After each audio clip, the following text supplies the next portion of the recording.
can tell exactly what you're thinking, and I can tell without you ever speaking. You need the right vibration. So for me, it's a labor of love, and helps everybody involved, I think, because like ideally, what will happen is people get some exposure from being able to say, there's a podcast. I think indie musicians get the benefit of learning from other musicians as to what they went through in the process.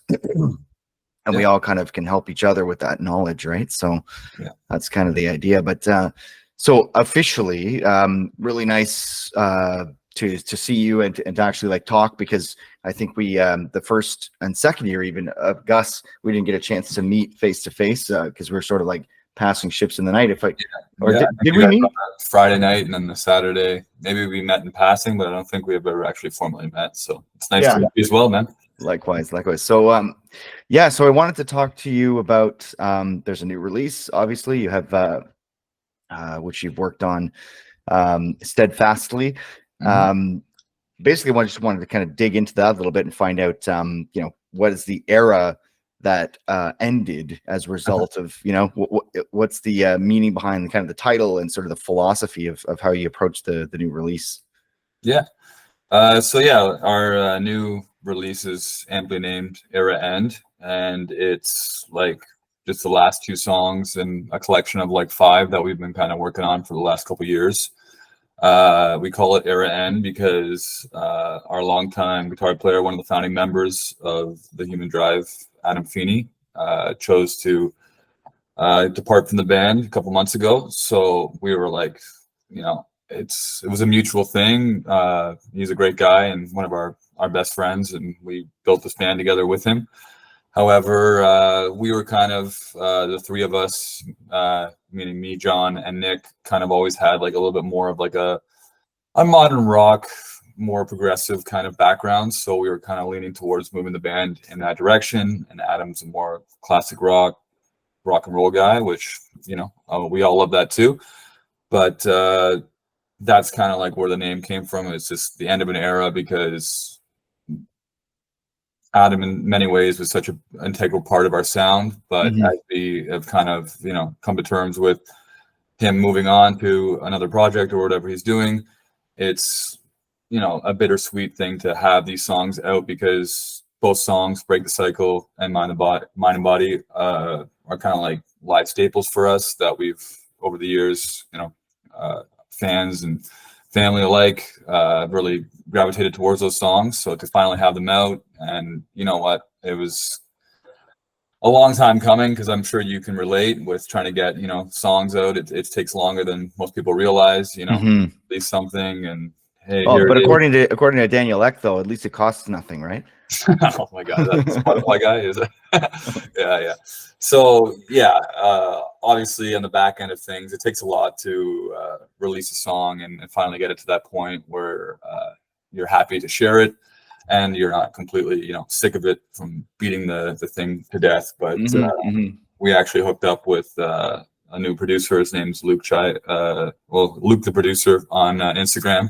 But he really helped us breathe some new life into these songs. So we were stoked to actually at first when we were sitting on them for the last year or so, we were not so stoked on them. It's kind of like, they're not really where we want them to be, and being able to breathe some new life into them with a new producer and stuff, it made us happy, and also to be able to give the songs their proper due, and like I said, put rest to the chapter with Adam and put our new foot forward. So we're really stoked the way they ended up, but also it's just like a full circle moment for us to be able to finally release them, but also be stoked on them again. So yeah. So the impetus to work with a producer, was that something that was predicated from when in the cycle did you decide that you were going to bring a producer into the mix? I think it came largely from our first EP way back in the day in 2018. We did that mostly ourselves and with some friends of Nick, our drummer. They started up a production company called Line One, And it was cool to be able to be there with friends, be there with like-minded individuals, and just kind of like bounce ideas off each other and have their, I guess they technically produced the EP, but they would suggest things and we would kind of go back and forth, and just, it was nice to have that open-mindedness to production where people could suggest something and the worst we could say is no type thing. Because I think every artist has their own like idea of what they want to put out there, but it's also like I have no qualms with somebody like a third party coming in and having their ideas, because just as much as I do, when you've been playing with your boys for so long, you've been playing a song for some way, it's very easy to kind of like miss things or maybe be inward because you've never had that third party perspective to come. Absolutely. You know what I mean? So that's kind of where we were at with our new material. We were like, it'd be nice to kind of, show somebody our demos, see if they can see those seeds of potential, and then see if we can actually vibe with this person. We ended up really hitting it off with Luke, so we're in the studio right now recording a couple songs with him right now that we're so happy that it's like kind of like finally taking that step forward into like kind of maybe more the band that we've always wanted to be. So it's cool to hit it off with somebody like that, and that's kind of, I wanted to see what the production or having a producer come in again would do for us as a band, and the other guys were on the fence about it, but as soon as we met Luke and he kind of like was understanding what we were going for, it was kind of a mutual, this is the right move to make, and finally we have somebody who's on the same page as us, but at the same time isn't going to be like it has to be this way. Right. Open, you know what I mean? So, and that's kind of what to do. I think that's an interesting point, because I mean, ourselves included, there's a lot of reluctance to work with a producer, because the underlying sentiment is that we don't want to give too much quote creative control away to someone that hasn't lived and breathed with the material like we have, or get us and our sound, etc. Yep. Have you found that process? So it seems like you're kind of answering the question, but I mean, was it a hard adjustment having that person in the mix at start? Yeah. Well, there's definitely like it was different with Era End, with Break the Cycle and Mind and Body, because we were kind of coming to him with an already 95% finished product. Right. And he was just suggesting a couple things, and we ended up retracking a couple instrumental things, and then it's a full day in the studio, so I ended up hanging back and we just kind of did some vocal stuff together and just suggesting stuff and me trying it. And I was able, like, that's what I said, is kind of able to breathe new life into these songs. But starting from the ground up with the new material that we've been working with, there was some days that I can admit that, it's like I said, like you've been steadfast in the way that you've kind of conceptualized these songs for so long, and you've been working on them together. And then somebody else comes in third party with like, hey, maybe trim the fat here, trim the fat here. And at first, it seems like, oh, let's hold on, let's put the brakes on. But I think that with any group of people or collective, whatever, it's like if you can just listen to what somebody else is saying and then try to digest it for a day or two and then come back with your rebuttal is better than just like, no, I don't like that, or, like just kind of being quick to the punch, where there's a couple suggestions that we just kind of sat as a band and we talked over them and even rehearsed them. And we're like, maybe he's right, maybe he's wrong type thing. And then came back, and we're like, hey, we rehearsed it. This felt organic. This didn't feel organic. And we reached a compromise type thing.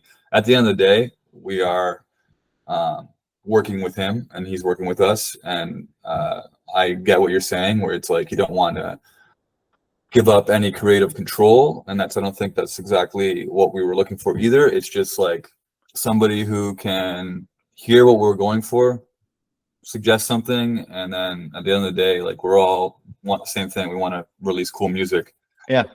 So if you can just accept that the worst we could say is no, then I think that everyone can move forward with a smile on their face, and it's all good in that aspect. No, and that's definitely the right attitude to have, because I think when it comes to working with another band, I mean, basically what you're doing is you're bringing another member into the mix, right? Because they're going to have input on so many facets of the material. And like you say, we all need to be accustomed to killing our darlings, as it were, in terms of if it's a lyrical content or if it's a section of a song that you're sort of married to, and you see it one way and the other person sheds light on it and says, well, it's detracting from the energy in this way, which you would never have considered, right? So yeah, that's a really interesting take on it. And I think for a lot of bands that are sort of in the consideration phase of working with a producer, also, I mean, cost is a significant factor in that regard as well, right? So if you've ended up justifying the creative aspect as well as the cost aspect, would you say, you know, this has been a great decision for you overall? I mean, would you be making music like this going forward, working with a producer? Yeah, well, I think that kind of like what you just said there, it's like, you know, if the cost and everything is not astronomically, you know, high or whatever, but at the end of the day, I think it just comes down to like, does it feel right? If it doesn't feel right, you know what I mean? Like, you got to try to, like, some people maybe in more like pop music, all that kind of stuff, want to be completely produced and want to be told what to do, all that kind of stuff.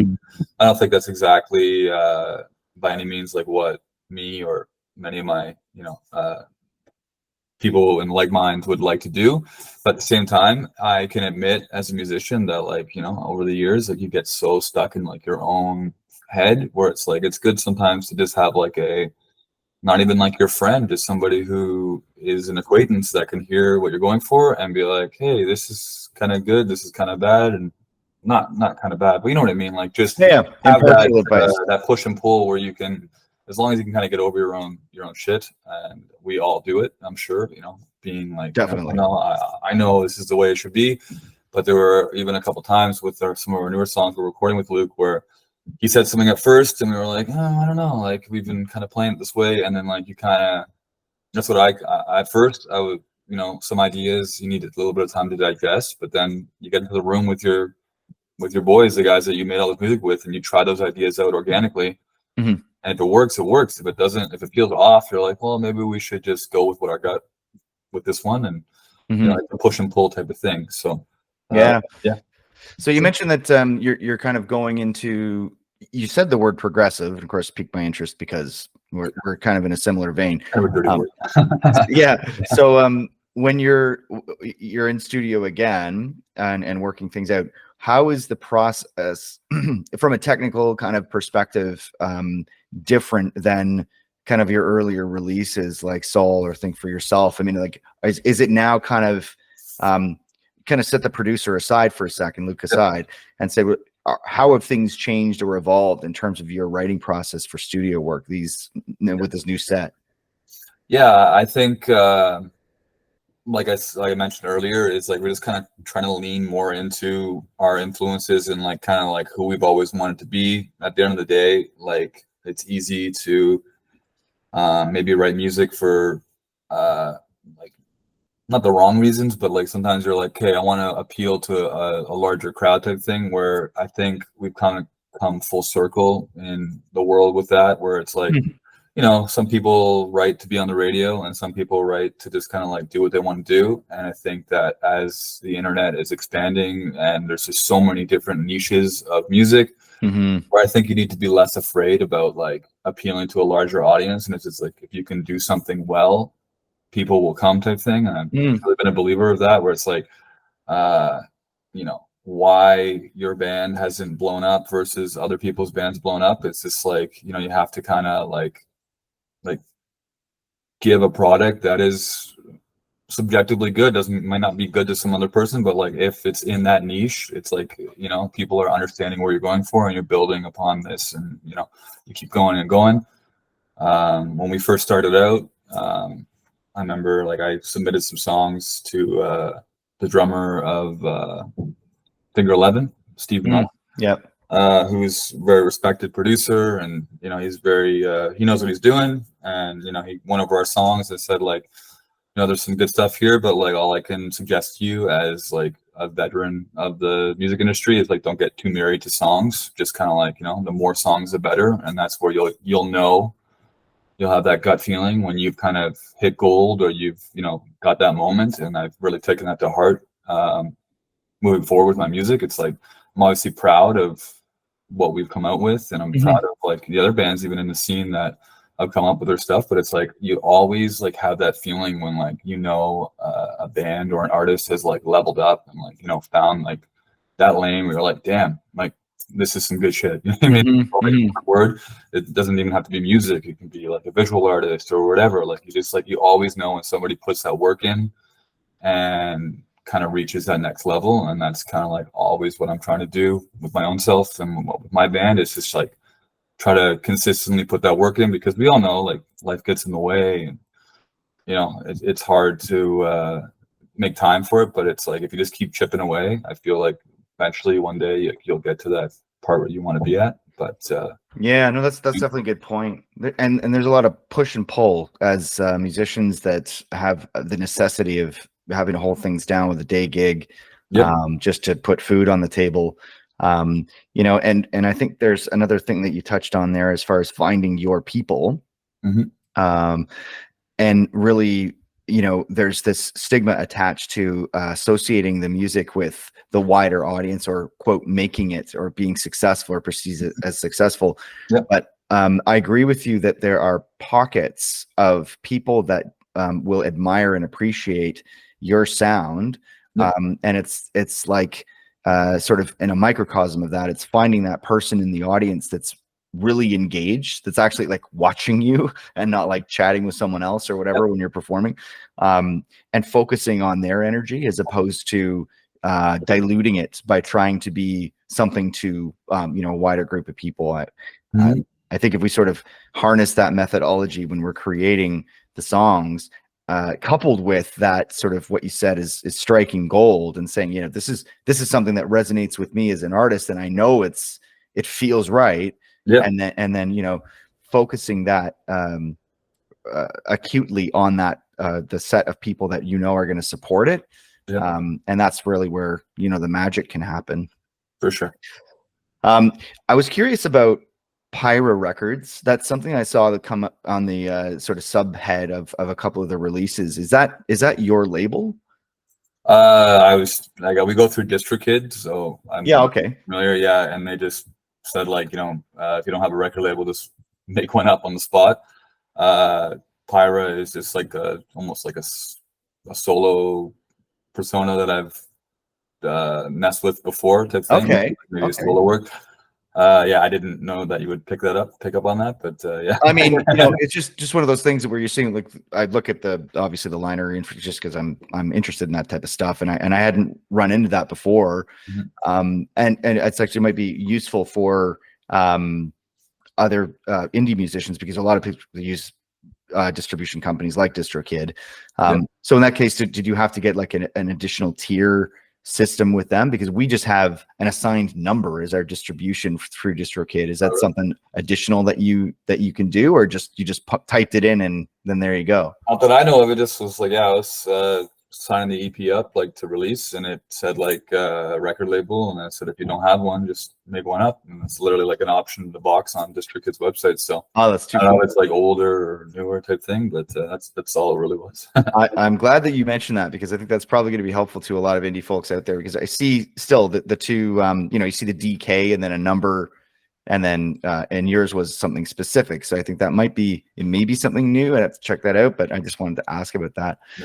So what's next? Obviously you're in studio right now. Have you found a musician that is, I don't ever want to use the word replace, but that's working with you instead? Well, I appreciate the question. And like our whole idea with like the next couple months, or rather like the next year, is like to not completely pop out of existence, but we just kind of want to put our heads down and like really work at some content where whether just be getting some songs done and on the back burner, and then like we're maybe going to explore like a music video visual aspect of it, and kind of personally as a band, or like just as a artist, whatever, we kind of like, especially up and coming artists, like the whole album thing is something that we respect other people doing, and it's something that's like a bucket list thing for me. But I just think that the kind of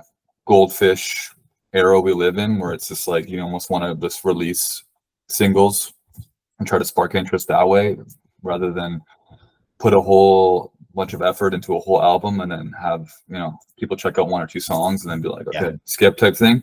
Yeah. Where it's unfortunate. Like, I'm sure we both come from the same background where it's like, I love albums. I love putting on an album and listening to it front to back. And that's what I grew up on.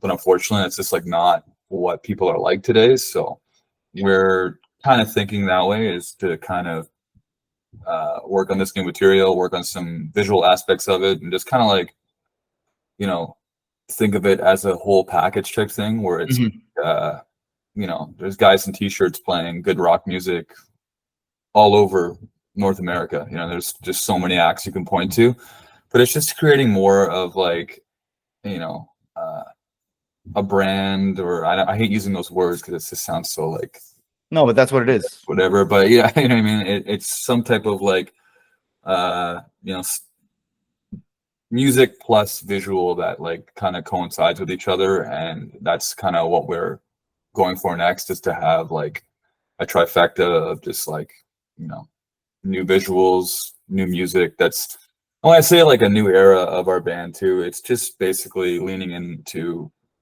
maybe some heavier elements, but nothing like too heavy. Just like we all love that type of music, but it's like in smaller pockets where it's like, you know, a 30-second section of heavy music sometimes is far more effective, in my opinion, than a 2.5 minute just ball to the wall. You know what I mean? Like, it's like, to have that dynamics is always something that we've always kind of strive for. But now that we're kind of all on the same page musically, it's cool to be able to take modern elements or whatever from modern metal, or we touched on the word progressive before, where I don't want to say like a prog band. That's not what I'm saying at all. It's just like having sometimes more intricate parts that are not taking away from like your ability to listen to it, you know? Yeah. Yeah. That totally makes sense. And I think, you know, because there's, we are similar in the way that we don't want to seem as though we're taking the easy route with some of the material, where a musician would listen to it and think something like they took the easy way out. We far prefer someone to listen and be compelled to try to figure out what did they do there, because there's a timing, you know, they played around with the timing, or they played around with the you know, sort of intricate parts and fit them together differently than I would have expected. Trying to be not deliberately obtuse, but at least partially unpredictable, right? Yeah. Finding that happy medium. Yeah, exactly. 100%. Finding that happy medium, I think, is the name of the game. And it's like, you know, there are songs even like in our library, like Contingency is probably like our like most like poppy song. And I remember like even being in the studio finishing that song, being like, is this like too poppy? Is this like not what we want to put our, you know, our foot forward type thing, where you just gotta kind of go with your gut sometimes. Just be like, you know, it's not the end all be all. That's kind of what I'm trying to say about like Steve Moe from Finger 11 saying like, don't get too married to songs. It's just like, you'll find your natural sound as it comes, as it goes type thing, as you release songs and stuff like that. And I think we're all, as you've been a band for, you know, however many years moving forward, like you start to naturally find that pocket that you're in. But I also think that it's like, it's fun to try to like push that envelope a little bit, and especially when like you've been friends with these people for as many years as we have, like, you know what I mean? It's cool to kind of poke the bear a bit and be like, you know, are we okay with this being like this, or like, can we take it up a level? And that's like, this maybe the type of individual that I am. I always am trying to like, you know, take it to the next level. But it's, you know, it's hard, like, you know, like with making music is not like a walk in the park. And it's, you know, some people might think it's easy, but it's not. It's fun to, you know, find your lane, but it's like, there's just so many things that go into it. And that's part of the reason that we're even talking today, is like, it's fun to talk about these things. It's fun to make music. It's fun to just like, you know, feel that evolution with your friends and stuff. And I hope that other people can get down with it, you know, type thing. And it's just like, we're just trying to equip ourselves with the best product moving forward and the best like foot forward, so people can like, you know, understand that we're putting the work in, but you know, it doesn't happen overnight, I think. So, No, for sure. And it's, I mean, the more the proliferation of the AI sort of comes into the mix, and people are talking about, oh, this is gonna, you know, blow us out of the water, and what's the point of it? You know, there's the other school of thought to say, like, I think in general, I feel as though we're going to see an exodus from overproduction and we're going to be pining for something authentic. Mhm. And I hope that translates into watching people who can perform legitimately playing their instruments legitimately. You can see how the work has gone into it, right? Yep. And I think there's always going to be a place for that.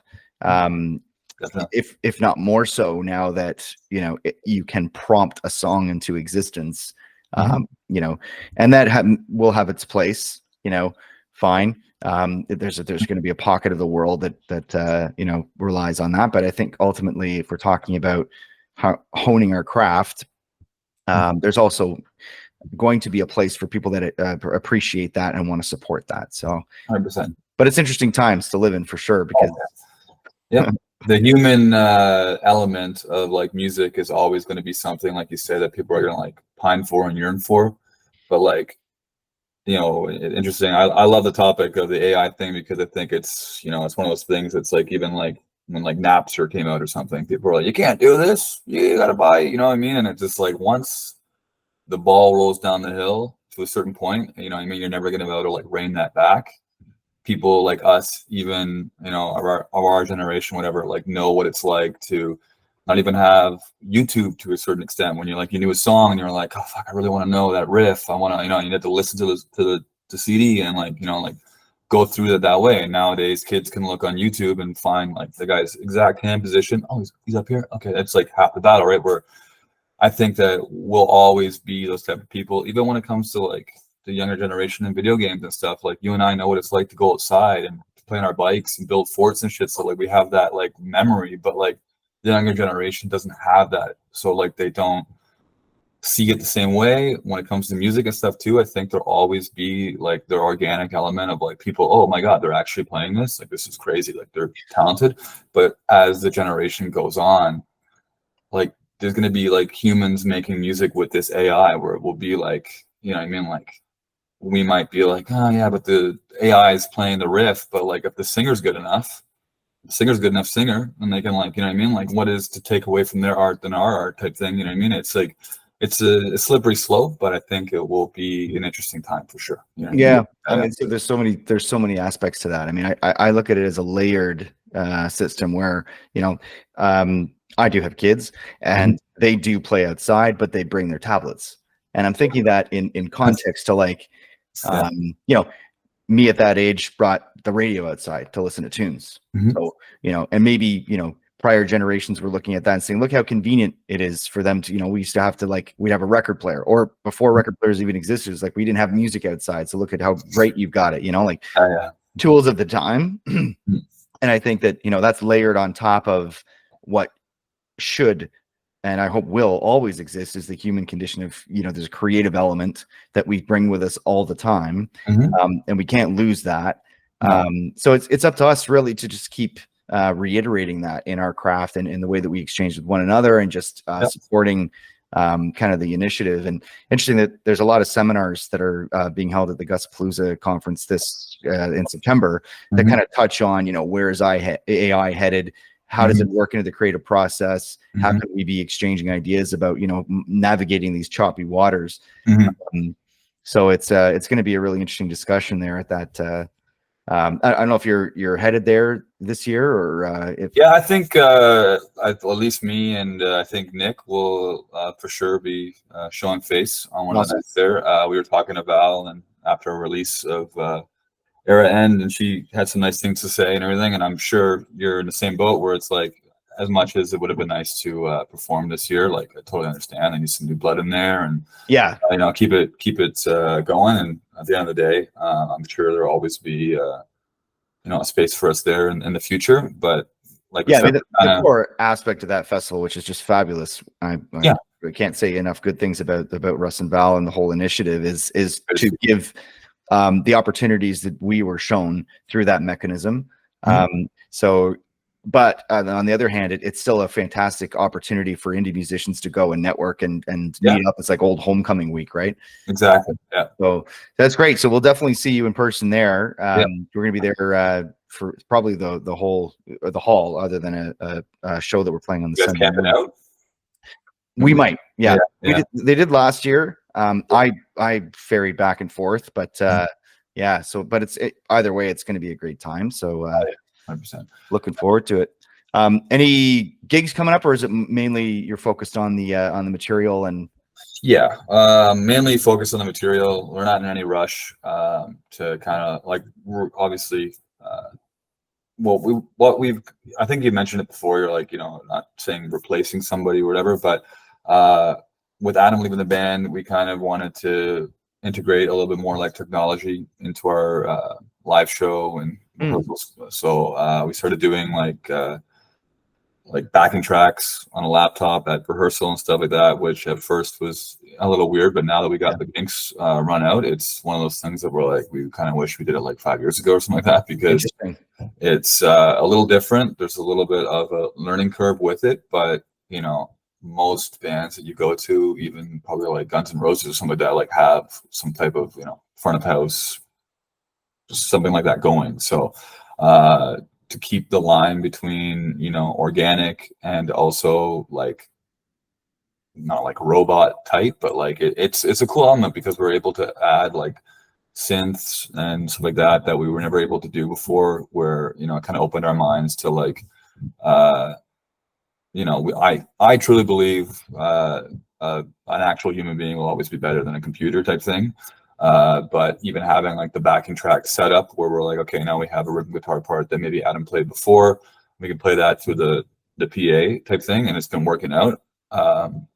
It's just cool to have that, like, and we all have the in-ears now too, so we can all hear each other, where it's like another aspect where we're like, we work on this for another 8 months or whatever, and then when we go to Gusapalooza or the next gig again next year or whatever, I think it will be like that much more of a noticeable, like these guys put the work in type thing. So that's like what we're kind of going for, is leveling up in that aspect and kind of embracing a little bit of technology. And I'm really like, when it comes to vocals and stuff, I think that it should like all be organic.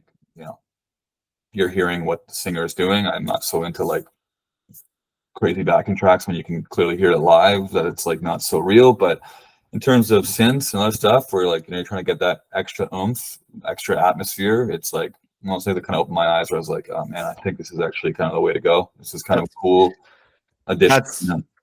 And you know what, it's fascinating because there's different schools of thought, obviously, in terms of backing tracks, etc. Just we're not doing the work of, but that harkens back to the same thing that we were just discussing, utilizing the tools of the time 100% to accentuate the creativity rather than replace or detract. And just to like punch in on what you're saying there, it's just like, I don't ever want to be one of those bands. It's like, our laptop crashed, we can't play the show tonight. I know like some people like go back and forth with generations with that, but like if you can't give the people a show of some sort, like it's nice to have that thing to add to the show, but it can't, like, I think I don't want to get into trouble talking shit. I'm sure no, but I hear what you're saying. I think it behooves any indie band to ensure that at least they have a contingency, and that's just being prepared. If your laptop dies and you lose your light show and you lose it all, you're damn well right you're going to get up and give a show. Yeah, and that should be the way you should be able to do that, because that's how like all these bands before us, our dads and our dads' dads, like people can play live music. It's one of the oldest things ever. Like people performing music. So like technology, like you said, lean into the technology when you can and use it to your ability, and utilize it. But it should not be like your legs. You know what I mean? I truly believe that there's got to be like a dichotomy between there where you're. Yeah. Agreed. All right, man. Well, thank you very much for taking the time to chat. Yeah, I really appreciate it. And I'm going to be following up with you on, what your next set of songs. Keep us in the loop for sure. And looking forward to, if not before, and then seeing you in person in at Gusapalooza there. Yeah, man. Likewise. And I can't wait to connect again. And like I said, we got some exciting stuff coming up, but we're in no rush. But when we do, for people we contact. So. Sounds good, brother. All right. Have a great night. Thank you so much. Take care, brother. Cheers. Exactly what you're